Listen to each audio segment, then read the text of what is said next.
Hello guys, कैसे हैं आप सब लोग। गाइस आई होप आप लोग C S E E T की तैयारी बड़े ज़ोरों शोरों से कर रहे हो। गाइस मेरे इस चैनल पे आपको सी एस ई ई टी के सारे notes plus M C Qs available हैं।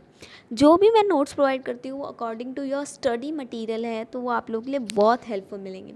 तो अगर वो सब कुछ नहीं देखा तो प्लीज़ जाके देखो, क्योंकि अगर नहीं देखा है तो इसी से आप लोग की अच्छे से तैयारी होनी है। ठीक है, तो देखना है आप लोगों को। और हम लोगों ने गवर्नमेंट बजट के 2 पार्ट्स कंप्लीट कर दिए। आज हम लोग थर्ड पार्ट स्टार्ट करेंगे।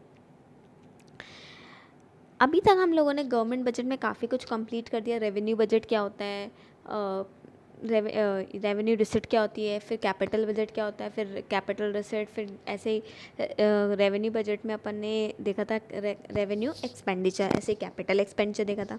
अब हम लोग कुछ डेफिसिट पढ़ते हैं। डेफिसिट का मतलब क्या होता है, कमियाँ। ठीक है, ये डेफिसिट का मतलब होता क्या है, कमियाँ। तो इस कमियों को, ठीक है, कौन कौन सी बजट में कमियां आ सकती है। कमियां का मतलब जहाँ पे पैसा कम पड़ जाए और खर्चे ज़्यादा हो जाए। It refers to estimated total expenditure over estimated total revenue. मतलब आपका एक्सपेंस ज़्यादा है किससे, इनकम से। ठीक है, तो वो आपका क्या हो जाएगा, डेफिसिट में आ जाएगा। अब हमारे यहाँ पे डेफिसिट 3 तरीके के हो सकते हैं, रेवेन्यू डेफिसिट, फिजिकल डेफिसिट और प्राइमरी डेफिसिट। ठीक है, तो हम लोग एक एक को आराम से पढ़ेंगे। जो चीज़ गाइज इंपॉर्टेंट है उसको मैंने बोल्ड कलर कर रखा है, कलर कर रखा है, तो आप लोग उसको बहुत अच्छे से देखना। अब रेवेन्यू डेफिसिट होता क्या है, रेवेन्यू बजट क्या होता है, वो बजट जो हमारी डे टू डे एक्टिविटीज़ के लिए बनाया जाता है, दैट इज़ रेवेन्यू बजट।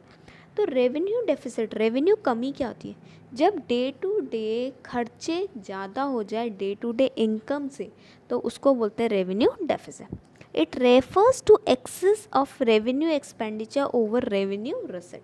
मतलब रिसिट कम है, ठीक है, और खर्चे ज़्यादा है। और मैंने इसमें नीचे देखो पूरे फॉर्मूले में पूरी समरी लिख रखी है, revenue deficit is equals to revenue expenditure minus revenue receipt. आगे चलते हैं, इससे क्या फ़र्क पड़ता है हमारे बजट में, इम्प्लीकेशंस क्या हैं इसके। तो inability of the government to meet regular and recurring expenditure, जो डे टू डे एक्सपेंडिचर है वो आप मीट आउट नहीं कर पा रहे हो। डिस सेविंग बाय गवर्नमेंट, अगर गवर्नमेंट नहीं मीट आउट कर पा रहा तो गवर्नमेंट क्या करेगी, उस अपने जो बड़े बड़े इन्वेस्टमेंट हैं उनको बेचेगी। जैसे कि अभी एल आई सी बेचा गवर्नमेंट ने। ठीक है, ज़्यादातर जो हमारी एयरलाइंस है वो प्राइवेट या फिर फॉरेनर्स के हाथ में दे दी जा रही है। तो इससे क्या हो रहा है, गवर्नमेंट अपनी जो इन्वेस्टमेंट है वो हटा रही है, और ये अच्छी बात नहीं है वैसे। ठीक है, deficit by capital receipt, disinvestment by government, ये वही बात हो गई।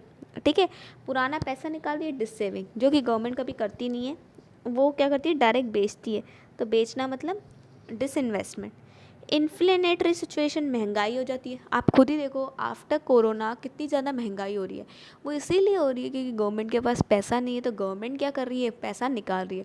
अगर मैं एक एग्जांपल लूँ तो फ्यूल जो कि 30 to 40 रुपीज़ पर लीटर आता है ना, वो 100 रुपीज़ में बिक रहा है। मतलब अगर मैं बाहर से भी देखूँ तो 22-23 में आ जाता है वो। उसके बाद उस पर जो थोड़ा बहुत एक्सपेंस लगता है आने का, तो 40 रुपीज़ मैक्स टू मैक्स होना चाहिए। लेकिन इंडिया में बिक कितना रहा है, 100 रुपीज़ लीटर। वो इसीलिए क्योंकि गवर्नमेंट के पास पैसा नहीं है, तो वो कहाँ से लेगी। वार्निंग सिग्नल है, ऐसे में कंट्री डूब जाती है। पाकिस्तान जो है परेशान हो रही है। आगे, measure to reduce revenue deficit, हमें रेवेन्यू जो डेफिसिट है, डे टू डे जो डेफिसिट आ गया उसको कैसे कम कर सकते हैं। रिड्यूस एक्सपेंडिचर, खर्चे कम कर दो। ऐसे ही होता है, आप घर में भी देखो, हमारे घर में अगर कोई कमी होती है तो हम क्या करते हैं, अपने खर्चे कम कर देते हैं। खर्चे कम करोगे तो अपने आप क्या होगा, हम लेवल पे आ जाएंगे।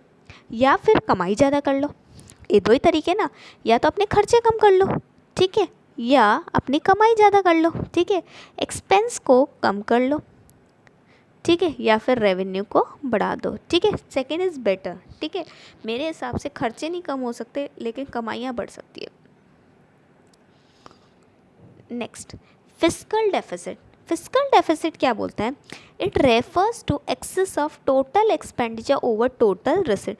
अब देखो रेवेन्यू में सिर्फ रेवेन्यू की बात कर रहा था, डे टू डे बात करता है, यहाँ पे टोटल खर्चे ज़्यादा है टोटल इनकम से, एक्सक्लूडिंग बोरोइंग। अगर गवर्नमेंट किसी से बोरो करती है तो वो इसमें इंक्लूड नहीं है, ठीक है।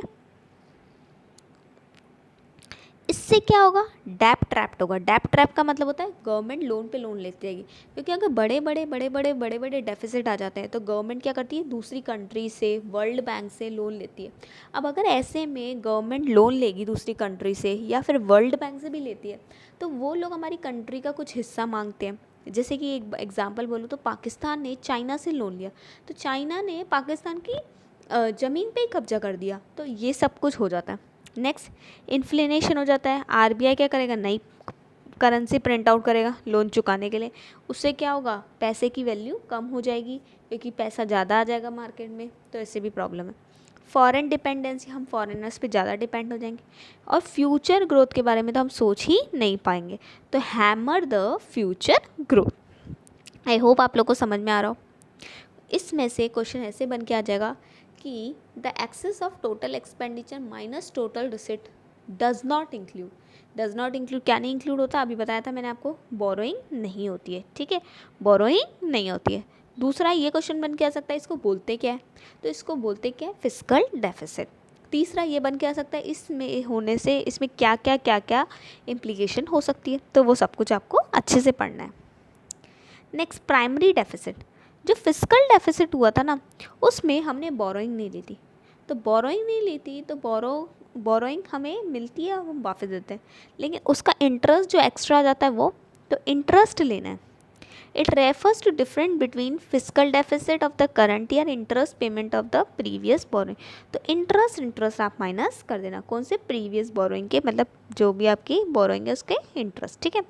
It show the amount of interest paid on the borrowing made in past. अगर आपने पहले से कोई बोरोइंग कर रखी है जिसकी वजह से, और देखो अगर आप एक बार लोन लेते हो फिर उसको चुकाने के लिए फिर दोबारा लेते हो, फिर उसको चुकाने के लिए दोबारा, तो आप डेप ट्रैप में फंसते जाते हो। तो ये कह रहा है कि पिछले बार में की वजह से आपको कितनी और प्रॉब्लम हो रही है, क्योंकि देखो अभी जो फिजिकल डेफिसिट है वो तो है, लेकिन पिछली बार आपने जो लोन लिया था उसकी वजह से आपको एक्स्ट्रा जो इंटरेस्ट चुकाना पड़ रहा है वो आपको यहाँ पे सब्ट्रैक्ट करना पड़ेगा।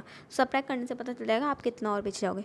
लो और zero deficit indicate that interest comment on earlier loan has forced the government to borrow, ठीक है।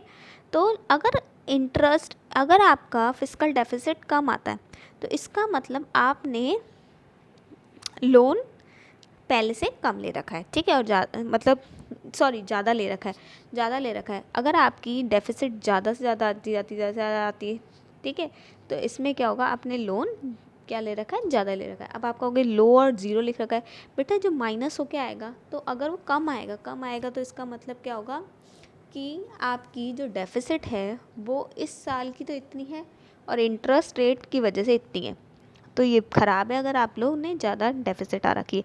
मान लो हमारी प्राइमरी डेफिसिट आ गई इस बार 50,000, ठीक है, प्राइमरी डेफिसिट आ गई 50,000। अब इसमें से हम माइनस करेंगे इंटरेस्ट मान लो 20,000 आ गया, तो ये बता देगा कि 20,000, ठीक है। एक सेकेंड में हटा के इसको करती हूँ। प्राइमरी डेफिसिट है अपनी 50 के और इंटरेस्ट पेमेंट है 20 के, तो आंसर कितना आ गया? 30 के, ठीक है। तो ये बता रहा है कि भाई इतना डेफिसिट तो पिछले वजह की वजह से और बाकी इतना डेफिसिट इसकी वजह से, ठीक है। तो गाइस हमारा ये चैप्टर यहीं पे कंप्लीट होता है। छोटी सी वीडियो थी, आप लोग को अच्छे से देखना है गवर्नमेंट बजट, और आगे भी मैं डालती रहूँगी। तो मेरे चैनल को लाइक करिए, शेयर करिए एंड सब्सक्राइब द चैनल। और वन थिंग और, मेरा टेलीग्राम पे एक चैनल है जिसका लिंक मैंने नीचे डिस्क्रिप्शन बॉक्स में दे रखा है, CS वर्ल्ड के नेम से। उसको ज्वाइन करो, उससे आप लोगों को बहुत सारी इन्फॉर्मेशन मिलेगी और MCQs भी करने को मिलेंगे। चलो बाय, थैंक यू।